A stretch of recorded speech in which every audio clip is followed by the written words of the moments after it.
Bonjour Gabriel Attal. Bonjour. Nous allons parler de votre arrivée au gouvernement, mais d'abord un mot quand même sur la colère noire de Jean-Luc Mélenchon hier lors de la perquisition à ce domicile et perquisition également dans les locaux de la France Insoumise. Il s'y est opposé presque physiquement.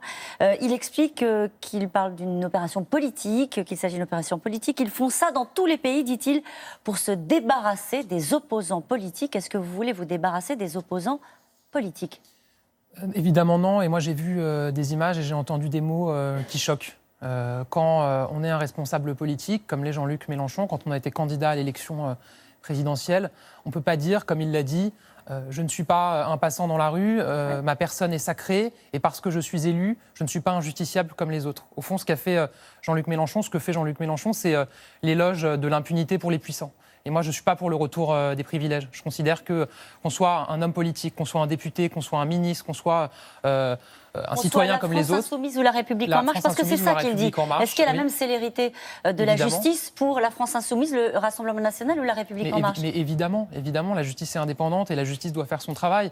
Et moi, je considère que des décisions touchent des personnes de la République en marche, de la France Insoumise, du Front National, des Républicains ou autres, on n'a pas à faire de commentaires, on n'a pas à remettre en cause l'indépendance de la justice. Elle fait son travail. Et je pense qu'il y a une vraie responsabilité de la part de Jean-Luc Mélenchon. Il est allé trop loin.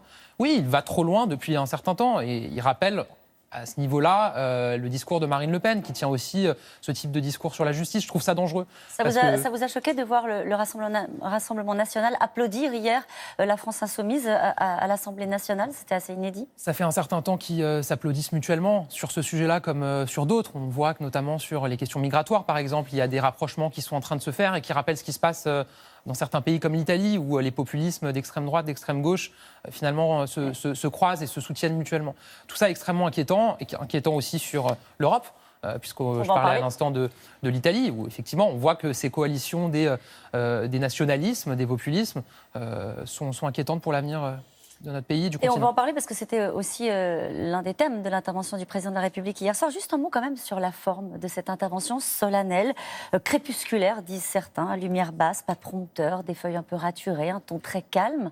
C'est le retour à la sobriété. Emmanuel Macron, le président, a senti que le pays avait besoin de l'entendre à ce moment-là. C'est vrai qu'on ouvre quelque part un peu une nouvelle page pour le gouvernement avec le remaniement. Il a souhaité s'exprimer pour leur rappeler le cap, leur rappeler sa détermination, et notamment le fait qu'il ne veut pas changer de ligne, qu'il n'y aura pas d'inflexion sur la ligne. Il s'est exprimé auprès des Français pour leur dire « je ne change rien ». Oui, sur la ligne, sur l'ambition qui est portée pour transformer le pays, évidemment, on ne changera rien et on va aller plus loin. Mais j'ai trouvé que... Je peux vous arrêter juste un instant. Comment est-ce qu'on ouvre une nouvelle page en disant aux Français « on ne change rien » ? Parce qu'il faut un élan, et il faut surtout que notre action et le débat public se ressentent sur les réformes structurelles, les réformes de fond. Peut-être que ces dernières semaines, ces derniers mois, on s'est un peu perdu dans des polémiques, dans des petites phrases, des atermoiements qui ont peut-être donné le sentiment qu'on perdait la cohérence. Moi, j'ai trouvé le président d'une extrême lucidité. Il est lucide sur les attentes du pays, sur les colères, les inquiétudes. Les doutes qu'il y a pu y avoir sur certaines phrases, il l'a dit lui-même. Il le dit, j'entends les critiques, notamment sur la forme. Ça montre, contrairement à ce que certains essayent de faire croire, sa totale connexion avec le pays. Il est lucide sur les attentes, les colères, les inquiétudes. Il y répond, il réaffirme son ambition. Je trouve ça salutaire. Le monde se fracture, de nouveaux désordres apparaissent. L'Europe bascule vers les extrêmes. Nous allons vers la catastrophe. Quel message pessimiste de la part du chef de l'État ? Il a choisi le pessimisme. Au contraire, il a choisi l'optimisme depuis la campagne présidentielle. Encore une fois, c'était le seul à affirmer, croire en l'Europe, en une autre Europe que celle qui fonctionne aujourd'hui. Il a un peu changé de ton quand même, Gabriel Attal. Entre la campagne présidentielle et la campagne des européennes qu'il a ouvert hier. Parce que depuis la campagne présidentielle, il s'est passé quand même des choses importantes, notamment en Italie, j'y reviens aussi, où on voit une montée des nationalismes. Et lui, ce qu'il propose, c'est une autre voie. Il ne s'agit pas de dire qu'on veut renverser l'Europe comme les nationalistes, mais qu'on veut renverser la table en Europe, qu'on veut une autre Europe.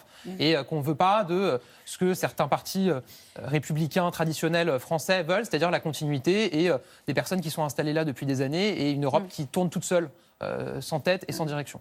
Pas de changement de cap politique, ça on l'a bien compris. Mais malgré tout, est-ce qu'il n'y aurait pas un changement de méthode qui est assumé par le président de la République, notamment avec l'idée de dire « je vais davantage travailler avec les élus ». Il a dit du bien des élus, il a dit du bien des maires précisément.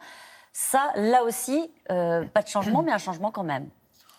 Le président a toujours dit du bien des élus et c'était important de le faire hier. Après ce qui s'est passé dans l'Aude avec les inondations, on voit que les maires sont directement au contact et à portée d'interpellation, à portée d'engueulade des citoyens.